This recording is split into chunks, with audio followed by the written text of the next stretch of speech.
Welcome to Rethinking Death. Life. Today's guest is an amazing woman who wears many hats.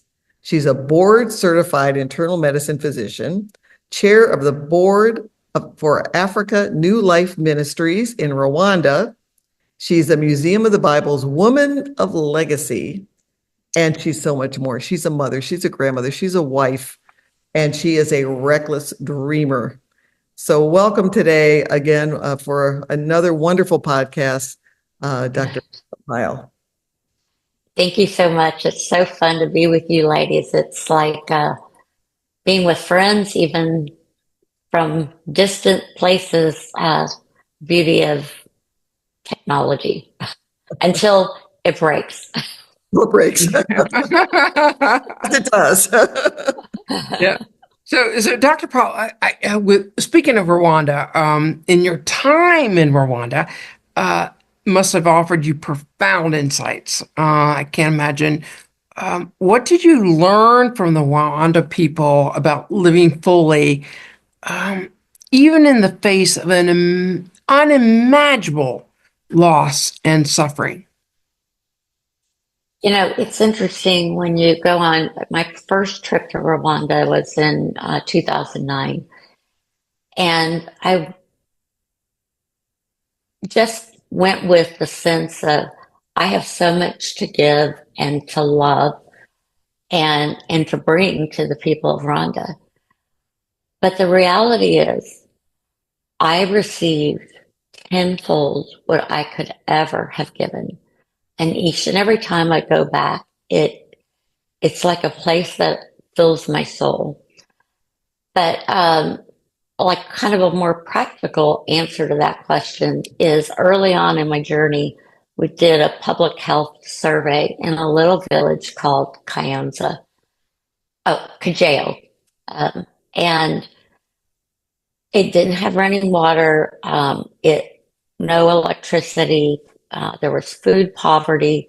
It had been a resettlement camp for refugees.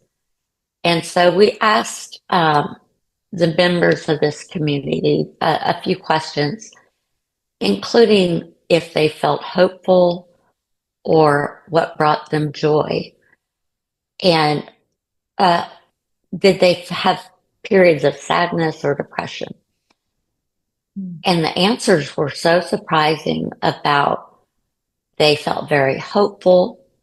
They found joy in their families and loving every day.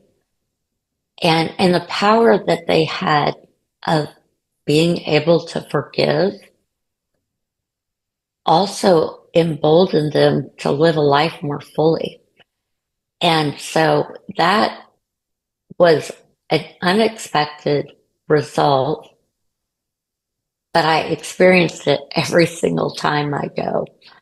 And I know you guys do work in Africa as well, and I imagine it's the same for you.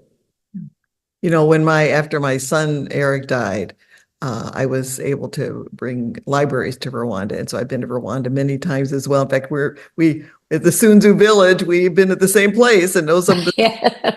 amazing. And what I found out was the same, that they served as my grief counselors. I thought, how can I survive? How can I survive as after a loss of a child? How can I do that? And I saw so many people that had not just lost their children, but their entire families. And when they learned that I was bringing the libraries there in memory of my lost son, my dead son, they surrounded me with so much love. I just couldn't believe it. So it's just a amazing place, a feeling.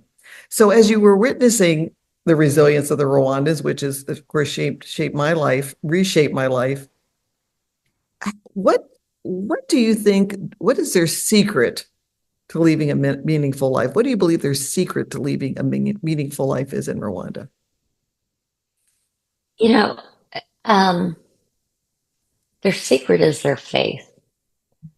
And when you imagine that a lot of the Hutu genocide against the Tutsis occurred in and around churches, early on, one of my first questions to a man named Bishop John was, how do you reach people for faith in the context of where religion and religious sites were such a place of pain?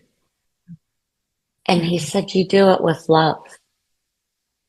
And the truth is, that's how they have been able to become just a success story of survival and overcoming the worst of atrocities, is to forgive and to live in love. Mm. And that brought them to their faith, and their faith is strong. They don't have faith in the external things that we rely upon sometimes. They have to have faith in the one that created them. So Yeah.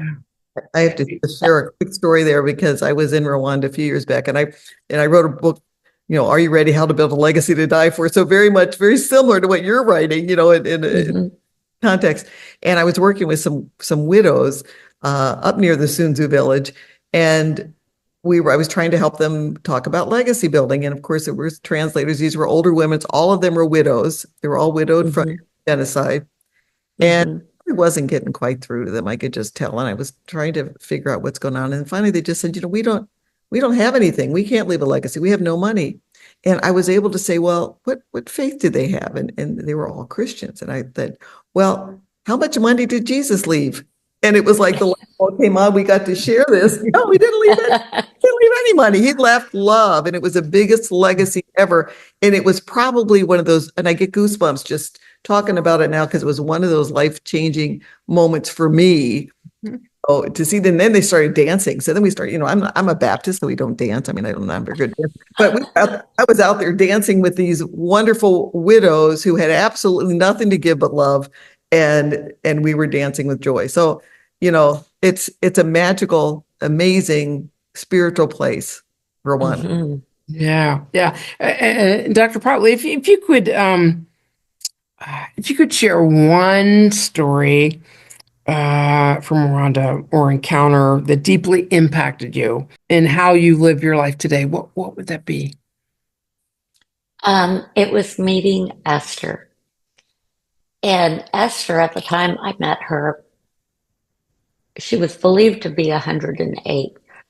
Of course, she didn't have accurate dating, but there were things that, from her youth, that the general feel of the village was she's 108. And her day was sitting on really kind of a log bench. Um, and all of the village people would come and visit her. And so every time I came to that area, I would visit Esther. And on one of these times, I noticed she was squinting really hard. And I gave her my reading glasses, and she put them on, and there was so much joy. And my favorite picture from Rhonda from all these years is her hugging me with wearing my glasses, and her like the embrace was so wonderful. And Esther is now gone, but she lived her life beautifully, and her village loved her, and she had a good death. But the thing that she said when she put the glasses on, now I can read my Bible again. Wow. Awesome. It doesn't get any better than that. It doesn't. Wow. For the question that we have for our audience today is, what can you learn from Esther, from this 104, did you say? 108. Yes. I couldn't even fathom the extra 4 years. 108 woman living in Rwanda who is so grateful to be able to read her Bible. What can you learn from the Rwandans about forgiveness and about love that you now can take as a legacy to your family and to those people that you leave behind? So we are so Beautiful grateful. question. So, Dr. Pyle, where can our listeners find your book and the information about you? You can find me at drpamela.com. And if you fill in the contact form, I read your email, I read your contact. And then you'll also find there many resources as well as where to buy the book, Anticipating Heaven. But the simplest way to buy it is go to Amazon and Anticipating Heaven, Dr. Pamela Pyle. Great. Well, thank you for being with us today, Dr. Pyle. We'd like our listeners to subscribe and like and share with those people that you think could be beneficial to hearing this podcast. So thank you again. It's been amazing. Thank you. You have a great day.